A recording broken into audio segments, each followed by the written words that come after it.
Assalamu alaikum, my dear students. Welcome back. We are here for the next topic of tissues, right? So we have to start with now another topic that is animal tissues. बहुत ज़्यादा important क्योंकि कोई भी चीज़ आपकी आसान नहीं है as far as your coming career is concerned. तो बच्चों जो चीज़ हमने आज पढ़नी है वो है एनिमल टिश्यू. बहुत ध्यान से हम अपनी नोटबुक्स को रखेंगे और इसको लिखते भी जाएंगे साथ साथ में जो भी आपकी स्क्रीन के ऊपर आता जाएगा. सो टिश्यूज़ अभी तक आपको I hope you remember about what actually the tissue is definition आपको याद होगी. फिर से हम उसको रिकैप्चुलेट भी करेंगे. चूँकि हमने प्लांट टिश्यूज़ पढ़ लिया तो प्लांट के बाद एनिमल है बिकॉज एनिमल और प्लांट ये दोनों चीज़ें जिस सब्जेक्ट के अंदर पढ़ी जाती हैं प्लांट्स एंड एनिमल्स को मिलाकर उस सब्जेक्ट का ही नाम बायोलॉजी है. Okay so let's move to the topic. सबसे पहले किसी भी चीज़ को पढ़ने के लिए कंटेंट्स पता होनी चाहिए, इंडेक्स पता होना चाहिए, उसकी डिक्शनरी पता होनी चाहिए, राइट. तो क्या क्या चीज़ें उसमें हमने पढ़नी है. ऑलराइट, तो सबसे पहले हमने जो पीछे भी देखा डेफिनेशन पढ़ते हैं, हम उसके टाइप्स पढ़ते हैं, फंक्शन और स्ट्रक्चर पढ़ते हैं. ठीक है, तो सबसे पहले हम क्या देखेंगे, डेफिनेशन ऑफ टिश्यूज़ देखेंगे. Then will moving to the types of animal tissue. Definition के बाद फिर हम फंक्शन और स्ट्रक्चर, ये एक ही जगह पे दोनों चीज़ें आती हैं, इन दोनों को हम मिलाकर पढ़ेंगे. ठीक है. Now, first of all, we have to check about the definition of animal tissue. What is animal tissue?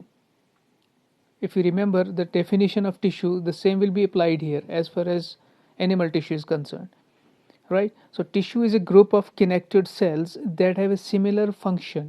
That is a similar function within an organism.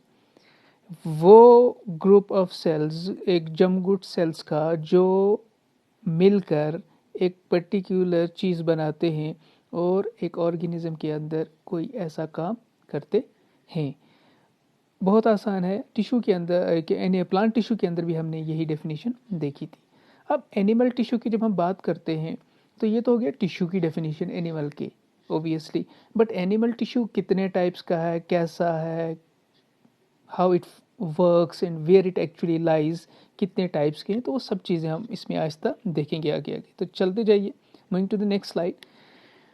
Now animal tissue is of 4 main types. कितने types के?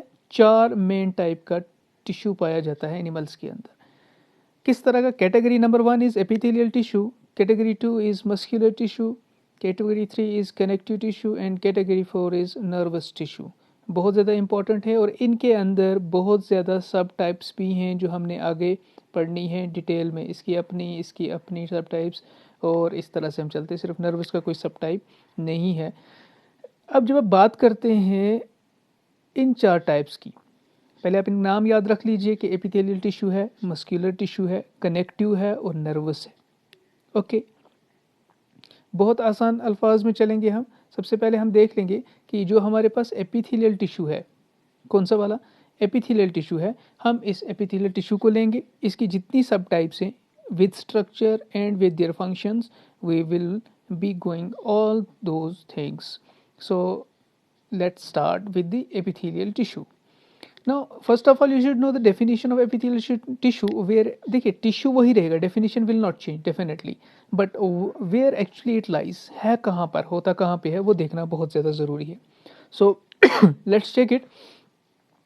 This is the only tissue which is abundantly present, जो हर जगह पे है, बहुत ज़्यादा है, बिकॉज ये वो चीज़ है जो ऑर्गन्स का सरफेस बनाती है. क्या बनाती है? ऑर्गन्स का सरफेस बनाती है. You can see it. So epithelial tissue it lies in the outer surface of organs. सबसे पहले जितने ऑर्गन्स हैं उनके आउटर सरफेस पे, आप अपना स्किन देख लीजिए, outer surface of organ, blood vessels through out the body जितनी भी हैं आपकी. और उसके बाद भी कुछ चीज़ें हैं जिनके ये अंदर भी प्रेजेंट होता है. एक तो हो गया बाहर प्रेजेंट है और दूसरा हो गया ये अंदर प्रेजेंट है. सो इनर सरफेस की जब आप बात करेंगे तो इनर सरफेस की कौन सी चीज़? Cavities in many internal organs. अभी मैं बताऊंगा आपको डायग्राम से. सो इसका फंक्शन सबसे पहले क्या है? अगर ये इंटरनल ऑर्गन्स में कहीं पर है, हॉलो ऑर्गन्स में, तो ये सिक्रीशन के काम आएगा, एब्जॉर्प्शन के काम आएगा. और अगर ये सरफेस पर है, if it is on the surface, तो then its main function is obviously protection. सबसे बड़ा काम इसका क्या होगा? प्रोटेक्शन इसका काम होगा। Transcellular support obviously, then we have sensing, जो भी हमारे पास सेंस ऑर्गन्स हैं वो किस पर होते हैं, they lie on epithelial tissue. Obviously आप बाहर से आप देख सकते हैं इन सबको, आपकी आँख है, your ears are there, your olfactory things are there, then your skin the largest sense organ. तो ये सब चीज़ें कहाँ पर प्रेजेंट है, they actually lie on the epithelial tissue.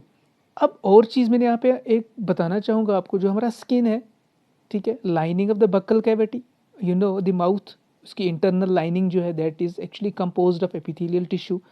Then we alveoli of lungs. Now what are these alveoli, ये alveoli क्या है, देखिए एल्व्यूलाई एक ऐसी चीज़ है लंग्स के अंदर जिसकी वजह से क्या होता है, डिफ्यूजन का प्रोसेस होता है। दैट मीन्स ऑक्सीजन और CO2 जो आप इनहेल कर रहे हो, ऑक्सीजन और जो बॉडी का CO2 है, वो एक्सचेंज जहाँ पर होता है लंग्स में, जिस जगह पे ब्रॉडली हम बोलते हैं लंग्स में हो रहा है, बट लंग्स में जिस जगह पे होता है उसको बोला जाता है alveoli.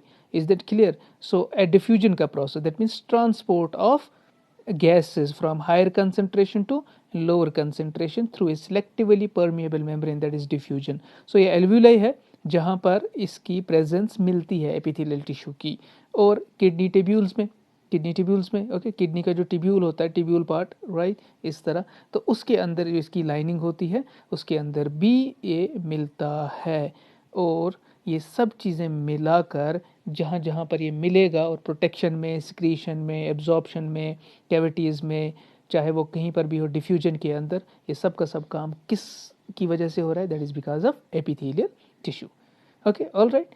Now see, this epithelial tissue is of further types. This was actually where this epithelial tissue lies, right? Now on the basis of their structure of cell, किसके बेस पे देखेंगे, स्ट्रक्चर ऑफ सेल, कुछ sales लंबी हैं, कुछ छोटी हैं, कुछ क्यूब शेप्ड हैं, कुछ के ऊपर सीलिया है, कुछ ग्लैंड्स बना रही हैं, कुछ मोटी हैं, कुछ छोटी हैं। So all those things combined together they form the types of epithelial tissue.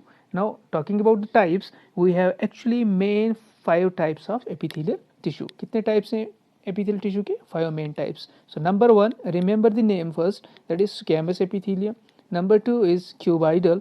Number 3rd one is columnar. Number 4 is glandular, and number 5th ciliated.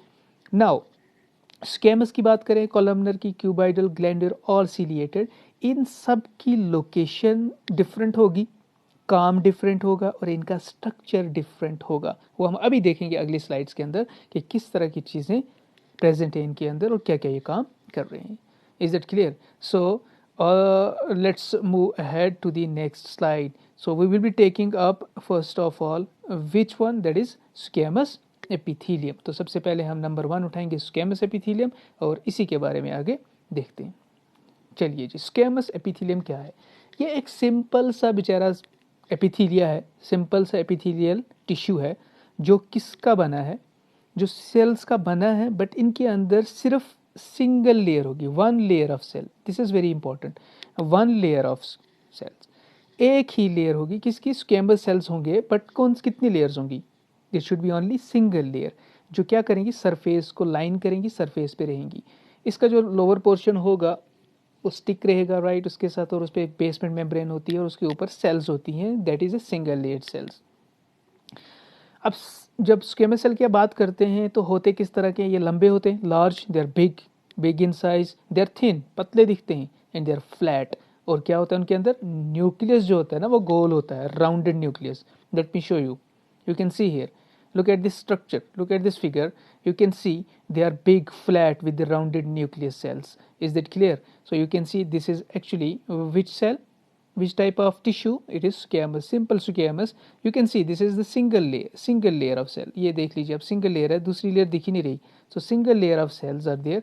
इसके अंदर आप देख सकते हैं ये सेल के बीच में मेम्ब्रेन है जो ब्लैक दिख रही है आपको, ये lines, these are the membrane, and these pink dots, dark pink dots, these are actually what, these are the nucleus of the cell, nuclei of the cell.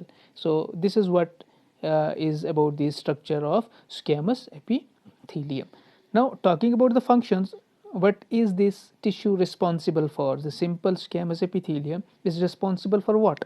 Okay, ये देखिए जो हमारा डेलिकेट ऑर्गन्स होते हैं ये सबसे ज़्यादा वहाँ पे मिलता है।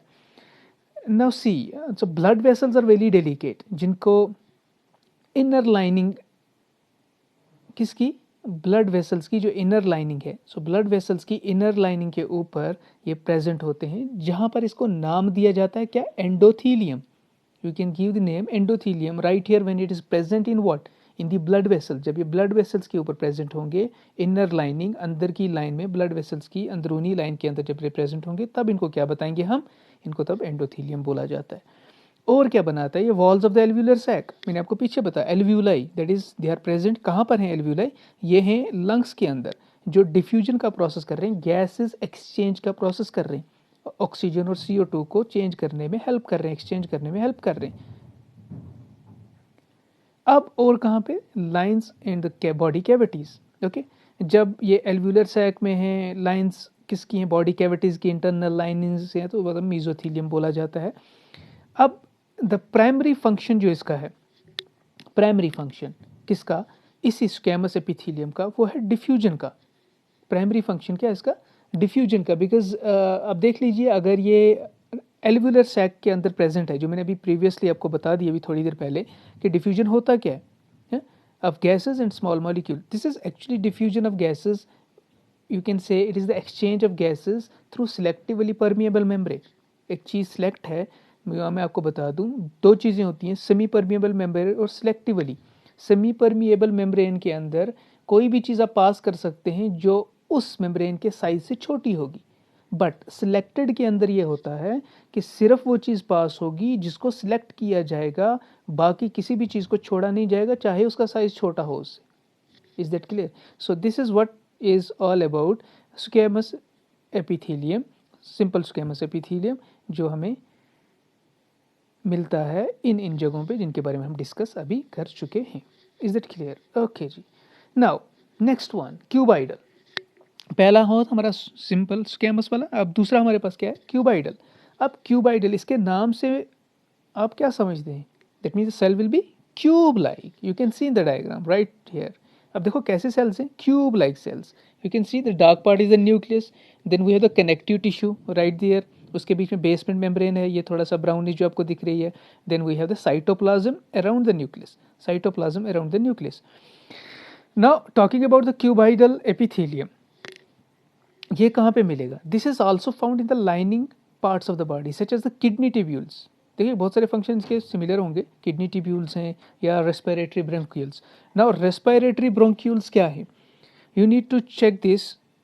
Look, respiratory bronchioles are actually when you inhale the oxygen, they go through to your windpipe. जब windpipe जहाँ पर खत्म हो रहा है ना, वो ट्रैकिया का पार्ट जब खत्म होता है, तो उसके बाद जो लंग्स के एरिया में स्टार्ट होता है जो, ठीक है, it goes in the right and the left part, जो ब्रांचिंग शुरू होगी, those are bronchioles. they further divide, these bronchioles actually they divide further, they go into primary bronchioles, then this divide into primary into secondary, then into tertiary, इस तरह से divide होके last में lungs के alveoli तक पहुंचता है। Okay, तो ये जो ब्रोंक्यूल्स हैं, इट लुक्स लाइक दिस, मैं यहाँ पे थोड़ा सा आपको बता रहा हूँ, ये लंग्स हैं, और लंग्स के अंदर ये जो एरिया दिख रहा है, ये यहाँ से इधर और इधर, दिस पार्ट इज ब्रोंक्यूल। ये जो ब्रोंक्यूल है, in bronchioles walls of the respiratory bronchioles, इनके अंदर इसकी लाइनिंग जो है, किसकी, इन ब्रोंक्यूल्स की जो लाइनिंग है वो किसकी बनी है, क्यूबाइडल एपिथेलियम की, इस वाले सेल्स की बनी है। Okay, all right. अब इसका काम क्या है, so first of all it helps in absorption. Okay, helps in absorption. दूसरी चीज़ क्या है, इट हेल्प्स इन एक्सक्रीशन, बहुत सारे वेस्ट मटेरियल हैं जिनको पुश आउट किया जाता है, और सिक्रीशन के अंदर, और प्रोवाइड क्या करता है, mechanical support, it provides internal support to the bronchus, collapse नहीं होता बाकी चीज़ें। ब्रोंक्यूल देखिए ट्रैकिया तक रिंग्स होती हैं, उसके बाद अंदर लंग्स में रिंग्स नहीं है, तो वहाँ पे भी सपोर्ट की ज़रूरत पड़ती है, तो वहाँ पे जो हेल्प हो रही है जिस चीज़ से, that is because of the cuboidal epithelium. Okay, is that clear? Moving to the next thing, cuboidal के बाद हमारे पास कॉलमनर एपिथेलियम। चलिए बच्चों, कॉलमनर एपिथेलियम क्या होता है? अब यहाँ की जो सेल्स होंगी ना, मैंने एक चीज़ लिखी यहाँ पे, they are pillar like, that means उनका स्ट्रक्चर क्या होगा, वो थोड़ी लंबी होंगी दिखने में। Okay, as compared to the previous types ये थोड़ी सी लंबी होंगी, so they will be pillar like cells. अब जब पीछे हमने सेल देखा, उसके अंदर में न्यूक्लियस देखा, बीच में था। अगर आप पिलर लाइक सेल है भाई, इसके अंदर फिर न्यूक्लियस कहाँ होगा? तो डेफिनेटली इसका जो न्यूक्लियस होता है ना, वो इसकी जो बेस है नीचे की तरफ, तो न्यूक्लियस इसका लाइव करता है कहाँ के? नीचे की तरफ। अभी दिखाऊंगा मैं आपको डायग्राम। सो जो फ्री, देखिए दो सरफेस होती है सेल की, ये आपको याद रखना है। एक होती है सेल की फ्री सरफेस और एक को होती है बाउंड सरफेस, नीचे वाली। फ्री सरफेस होती है that is the upper surface which goes above और away from the basement membrane, जो इससे दूर जाएगी that is a free surface, और जो इसके साथ रहेगी बाउंड सरफेस रहती है। अब जो फ्री सरफेस है, जो फ्री सरफेस है, इसके ऊपर कभी कभी जो है ब्रश टाइप स्ट्रक्चर होता है, ब्रश टाइप स्ट्रक्चर होता है, जिनको बोला जाता है माइक्रोविलाई। क्या बोलते हैं? जैसे आपका ब्रश, टूथब्रश है, उसके ऊपर आपने देखा होगा वो जो उसकी वो जो आर्म से छोटी छोटी छोटी छोटी जो चीज़ें हैं, they are actually type of microvilli. इसी तरह की स्ट्रक्चर कुछ पाए जाते हैं किसके ऊपर? इस फ्री सरफेस के ऊपर। अब ऐसी सेल्स मिलती कहाँ पे हैं? ये मिलती है एक्चुअली स्टोमक पर, स्मॉल इंटेस्टाइन पे, और ओविडक्ट्स पर। ओके, स्टोमक आप समझ गए, स्मॉल इंटेस्टाइन आप समझते हैं। What are oviducts? Oviducts means fallopian tube. Oviduct का मतलब क्या होगा? Fallopian tube. Fallopian tube. Now what is fallopian tube? ये फीमेल का रिप्रोडक्टिव स्ट्रक्चर है जो ओवरीज के साथ कनेक्ट रहता है, जिसकी रिप्रोडक्शन के अंदर जिसकी हेल्प होती है। ओके, चलिए आगे। तो अब हम देखते हैं इसका structure actually, how this columnar epithelium looks like. See, this is the columnar cell, it is elongated. देख लीजिए, लंबी सेल है, और इसका न्यूक्लियस आप देख सकते हैं यहाँ पे, सब का सब न्यूक्लियस कहाँ पे? नीचे बेसमेंट। ये बेसमेंट मेम्ब्रेन है, you can C this is the basement membrane, और इसकी तरफ न्यूक्लियस कहाँ है? बेसमेंट मेम्ब्रेन की तरफ न्यूक्लियस प्रेजेंट है। And this is a columnar cell. Sometimes there is a brush bordered things. इसके ऊपर क्या होगा? ब्रश बॉर्डर होगा। और यूं मैं आपको बता दूं, अगर ये ब्रश बॉर्डर होगा तो अभी बताया मैंने आपको कहाँ पे होगा? स्मॉल इंटेस्टाइन के अंदर। If you zoom in to small intestine, you can see here, मैंने यहाँ पे दिखाने की कोशिश की है। तो यो आप इस स्ट्रक्चर के ऊपर जूम करते हो, चेकआउट करते हैं what actually lies there. Okay, उसके उस वहाँ पर है क्या? वहाँ पर दिखने में आपको कुछ चीज़ें दिखेंगी। सी, वेरी इंपॉर्टेंट, कि जो कॉलमनर एपिथेलियम है, अगर ये स्टोमक के इसके ऊपर है, तो डेफिनेटली इसका कुछ काम भी होगा, सिक्रीशन का काम होगा। क्या होगा? सिक्रीशन। नाउ सी, सिक्रीशन किससे होती है? There is a cell called as goblet cell. ये देख सकते हैं आप, ये गॉबलेट सेल है ना, ये ग्लैंडुलर के अंदर भी आएगा, कि ग्लैंडुलर के अंदर आप देख सकते हैं ये गॉबलेट सेल सिक्रीशन के हेल्प होती है, क्योंकि it act separately as a this, इस सिक्रीशन के अंदर हेल्प हो रही है। ये जितनी भी चीज़ें आप स्टोमक की लाइंस के ऊपर देख रहे हो, वॉल्स के ऊपर देख रहे हैं, तो ये इनके ऊपर, ये आप ब्रश वाटर देख रहे हैं, माइक्रोविले है। अब ये माइक्रोविले का बहुत सारे फंक्शंस भी हैं सम, ठीक है ना, they are actually protective in nature. ये माइक्रोविले आपके स्टोमक में एसिडिटी कभी ज़्यादा हो जाए तो protect the wall of your stomach, these microvilli play a very important major role. Okay, so this was about columnar epithelium. So they lie in the stomach, small intestine, in the lining of oviduct. oviduct में होने का मतलब क्या हुआ? small intestine समझ आता है, इधर समझ आता है भाई, यहाँ पे तो काम है। but when you talk about oviduct, oviduct का मतलब क्या? फेलिपिन ट्यूब के अंदर। क्यों फेलिपिन ट्यूब के अंदर? इसलिए क्योंकि जब फेलिपिन ट्यूब से ओवा बन के निकलता है, if this is ovary, this is second ovary, and these fallopian tubes connect together. Okay, अब ये फेलिपिन ट्यूब से, इस ओवरी से जो ओवा बन के आता है, उसको चलने की ज़रूरत है, और वो खुद नहीं चल पाता। उसको यहाँ से यहाँ तक चलने के लिए कोई सपोर्ट चाहिए, कोई हेल्प चाहिए। तो हेल्प के लिए जो ये लाइनिंग पे माइक्रोविले होंगे, यही वाला फिंगर लाइक प्रोजेक्शंस जो होंगी, वो एक अंडुलेटिंग मूवमेंट दिखाती हैं, जिस तरह वेव होती है, इस तरह आगे पीछे। अब हाथ दो ऐसे जोड़ के आगे पीछे कर, ऐसे ऐसे, जब आप गर्म ठंड लगती है आप हाथ को ऐसे करते हैं, ऐसे ऐसे करते हैं, तो ये जो आप हाथ को मूवमेंट करते हैं, this is the undulating movement. इससे क्या होगा? इसके बीच में कोई चीज़ रख दीजिए और आप इन दो हाथों को हिलाने की कोशिश करें, right, you try to move your both the hands. तो आप क्या करेंगे? जो बीच में जो चीज़ होगी वो आगे की तरफ धक्का लगेगा, वो आगे जाएगी, like your pen, any pencil और anything like that, that goes ahead, आगे जाएगी। इसी तरह यहाँ पर जो चीज़ है ओवरी में, वो यहाँ से जब ओवर निकला, उसको आगे चलने के लिए इस सीलिया की मूवमेंट की वजह से, या इस माइक्रोविले की वजह से ये आगे चलना, इसको धक्का लगता है और ये आगे चलता है, और ये reach to the uterus part. Okay, चलिए जी, now we have to move ahead. This is the structure what we see right now. That is of the columnar cell, columnar epithelium. इन सब cells का मिलके बनता है. We saw it in the small intestine. A very important, glandular epithelium. What is glandular epithelium? देखिए, ये glandular epithelium एक ऐसा epithelial है जो glands को cover करता है. किसको cover करेगा? ग्लैंड्स को कवर करेगा. Actually this is a type of columnar, ठीक है ना. कोलमनर की तरह ही दिखने में कुछ होता है, मॉडिफाइड हो गया होता है किस में, in the form of A gland की फॉर्म में, और ये सिक्रीट करता है केमिकल्स, राइट. क्या करेगा? Secrete chemicals. वो सिक्रीशन क्या है, उस सिक्रीशन की वजह से एब्जॉर्प्शन और बहुत सारी चीज़ें बाकी हेल्प होती रहती है. तो इसलिए इन सब को मिलाकर बोला जाता है glandular epithelium. Let me show you. Look, this is the diagram of glandular epithelium. Glandular epithelium कहाँ पर है? It covers the glands. दो चीज़ें यहाँ पे फिर से आ गई आपको, बहुत इंपॉर्टेंट. एक्सोक्राइन और एंडोक्राइन. ग्लैंड्स हमारे पास दो तरह के, एक्सोक्राइन और एंडोक्राइन. या तो ग्लैंड क्या होगा, उसकी सिक्रीशन बॉडी से बाहर आएगी या उसकी सिक्रीशन बॉडी के अंदर ही रहेगी. ओके. और कुछ ऐसे होते हैं, यहाँ पे लिखा नहीं है, मैं आपको बता दूं कि एक कुछ ग्लैंड्स ऐसे होते हैं जो दोनों कैरेक्टर दिखाते हैं. दे शो बोथ, एक्सोक्राइन और एंडोक्राइन. उनको बोला जाता है, यस, उनको मिक्सोक्राइन भी बोला जाता है या हेटेरोक्राइन. तो ऐसे ग्लैंड्स को भी काम होता है. चलिए, हम एक्चुअली बात कर रहे हैं सब ग्लैंड्यूलर एपिथेलियम की. So it's a type of epithelia which covers the glands, both exocrine endocrine, depending upon the secretion, and their main function is secretion.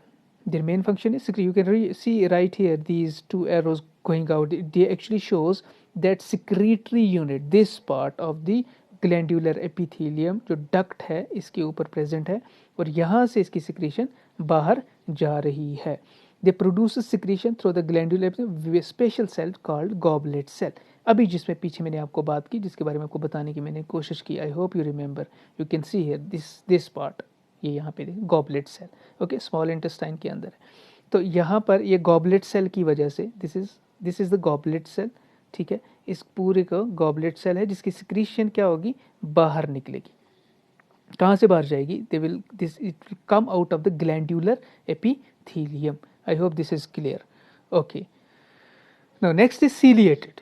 Very important, ciliated. Ciliated क्या होगा? सीलिएटेड के नाम से हमें यह समझ आता है कि डेफिनेटली इसके ऊपर क्या होगा, सीलिया होगा. Cilia. Now what is cilia? Cilia वही है जो पीछे ब्रश बॉर्डर थिंग मैंने बताई थी. तो ब्रश बॉर्डर थोड़ा कम होता है, तो सीलिया के अंदर प्रोजेक्शन जो होती है वो लंबी होती है. You can see the cells bearing cilia on the free surface. So I told you right here that there are two surfaces of the cell. One is that surface which is closer to the basement membrane, the other one is above it, that is farther than what basement membrane, that is a free surface. तो ये जो free surface है, ठीक है, या मैं आपको यूं बताना चाहूँ यहाँ पर कि free surface कौन सी होगी इसकी, इन दो में से free surface कौन सी होगी. So this is the free surface.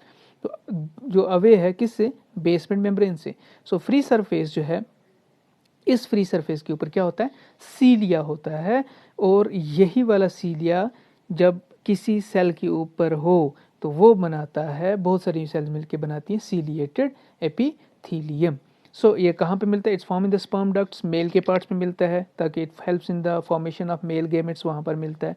Wind pipe की लाइनिंग्स पर, विंड पाइप हमारी जो है, राइट, और ब्रोंकाई. अब देख लीजिए, किडनीज, ट्यूब्यूल्स, फेलोपियन ट्यूब, जो पीछे भी आए थे हमें नाम, इन जगहों पे ये सब एक्चुअली डिस्ट्रीब्यूटेड होते हैं अपने अपने हिसाब से इन सब पार्ट्स पे. ऐसा नहीं है कि एक जगह पे किडनी में वो है तो दूसरा वाला नहीं होगा. Definitely they are specific to some area, they are specific to some area because they all have to do some important vital functions.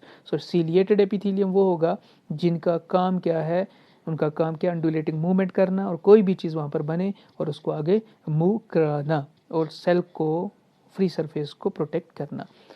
चलिए, you can see right, this is the cilia. Look, this is सीलिया.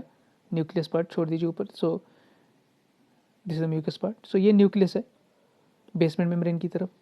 कैसी दिख रही है ये cell? I hope आपको remember होगा, जो हमने पहले पढ़ा, कोलमनर से दिख रही है.